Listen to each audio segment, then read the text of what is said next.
Hi everyone, welcome to this week's short attention span webinar. Kelly Malassi, you are remarkable. How do you do it? You know, I love that word, Bill. It's just, I feel like there's so many words that are overused today that this is one that's really pretty special. I like it. And you know where this came from? Seth Godin wrote a book called The Purple Cow. And it's very interesting. It's one of those must-reads, I think. A real quick read, typical Seth Godin, very entertaining. And he talks about how he is driving through the countryside of France. And have you read this book, Kelly? I haven't, but I'm putting it on the list. All right, put it on the list. So he's riding through the countryside of France, and his kids are going nuts. They're saying, "Oh my gosh, Dad, look at these cows. Look at these. There's cows everywhere." And he's like, "Yeah, you know, this place is remarkable." And he said, 5 minutes later, I look in the rearview mirror, and the kids are playing on their video games. And he turns around and he says, "I thought you guys were all freaking out about the cows." And they said, "Well, yeah, but, you know, now we've seen a bunch of them." And he points out that they were remarkable for a time being.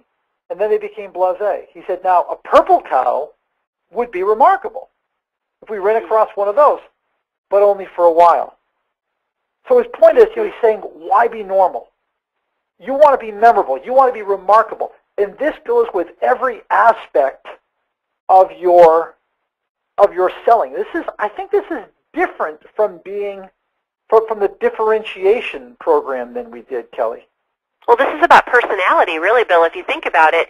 And the other thing about this is that this is one of those, you don't ever reach the destination because, again, it's about always being fresh and having to kind of reinvent yourself or kind of take a new tack or be memorable all the time, you know. So it really is about really letting your inner personality out, that you don't have to write your sales letters in a very staid kind of, you know, mode. You can, this is, again, you want to really let yourself out, be different. This is so exciting. You know what, and here you go. He says in the book, he says, find out what everybody else is doing and do the opposite. Find out what the always is and do the never. Okay, that's the basis of the book. So Kelly, walk us through one of the points that we've got today. What's the always? Well, right. I mean, so we tend to get in these modes of, I just need to quote something. So, you know, it's the easiest way to get to a yes with a prospect. At least that's what you think, and we know that that's not right anymore. But let me just quote on something. Give me a project you've just done or something that's coming up, and let me see if I can't, you know, get my words in there. Really, what we need to be focusing on instead, what nobody else is doing, is focusing on ideas. I have an idea to help you grow your business. I have great ways to help you launch a new product. That kind of language, which is about creativity, insight, and your own personality, your own creativity. Okay. The next never is to wait for reorders. This is what we do. I mean, we've got a base of business, right? We feel very solid. They love us. And what everybody does is they wait for the reorder. Hey, Kelly, I've got that job that I need another 100,000, need another 50,000. You can count on that. And that's a very dangerous way to think. It was dangerous 30 years ago when I started in sales. It's even more dangerous today. That's what everybody does. That's what we're all doing. You can't think like that anymore. Assume that you're as good as the last job that has just shipped in. Assume correctly that this prospect is being called on by someone else. Anticipate the fact that you might lose this account unless you, go back to number one, bring them a new idea. Challenge what you've done so far. Review how it's worked. Rethink everything as if the job were brand new. Think of yourself as the competition. What would you do? Well, you would come in and you'd say, hey, what has this current vendor done for you lately? So make certain that you are not waiting for that reorder, that you are anticipating, challenging, and reviewing. Kelly, what's next? Well, you know, again, so many of us focus on what our equipment is, what our capabilities are, and what we do. This is us. And when you hear about this, you're like, we have this press, and we do this, and you're focusing very much on you as the vendor, when really we need to be focusing on what are the prospects' problems, challenges, goals, and how do we help them solve those problems, reach those goals.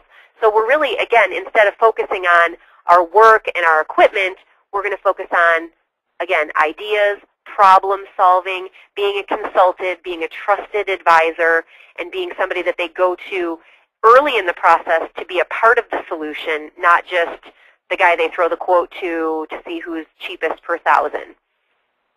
Perfect. Perfect.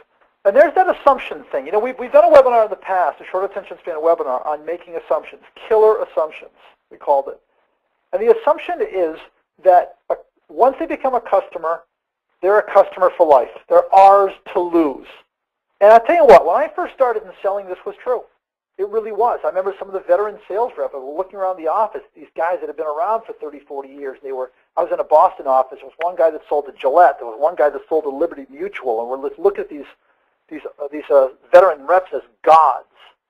And it was, they would come in, they would write up their orders, they'd take their clients to lunch, they'd go golfing, they'd be salesman of the year, they'd retire. That was their life, you know. But there was that assumption that was built into us as young salespeople, and that's gone.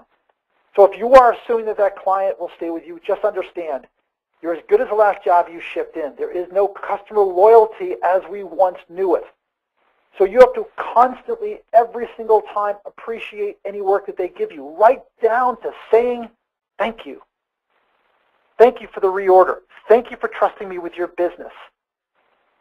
Do not assume anything about that client unless you're going to assume that you're going to lose that client.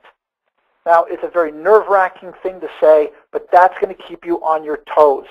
If you lose a job, you had a hand in it. Kelly, how many times have you talked to somebody that said, oh my gosh, this customer, they went for low bid, they went for low price, and, you know, I'm out. Yep. And they blame the customer when there's a lot of blame in the mirror, isn't there? Yeah, absolutely. And really, I mean, if you had to synopsize everything we've said on this slide in just a few words, it's complacency is your enemy. Do not allow yourself to be complacent about anything to do with your relationship with your customers. I'm going to look up the word synopsize now. All right, so Kelly, it's probably not a word. So what's the last one, Kelly? Well, again, we've always been focused on who buys the print. We look at, you know, in a traditional sense, print buyers or admins or procurement people or the people that we know that are actually placing the orders, when really the really spectacular thing to do in this case would be to move up the chain and go to what we call the requisitioner, or the people that are in charge of, they have the revenue responsibility. They are the decision makers within those organizations. Usually they have the word chief in front of their name, chief marketing officer, chief executive officer, chief financial officer.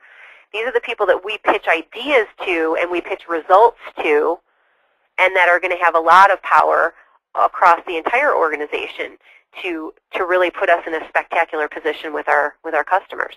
And not just prospects, though, but if you're dealing with the print buyer level right now, get to that requisitioner so that you can learn the story behind the printed piece, and you can take that, maybe rebuild it, come up with something better, and keep earning that job. So, well, Kelly, there are some lessons on how to become remarkable like you, Kelly. Great job, Bill. Thanks, everybody. We'll talk to you on the next Short Attention Span webinar.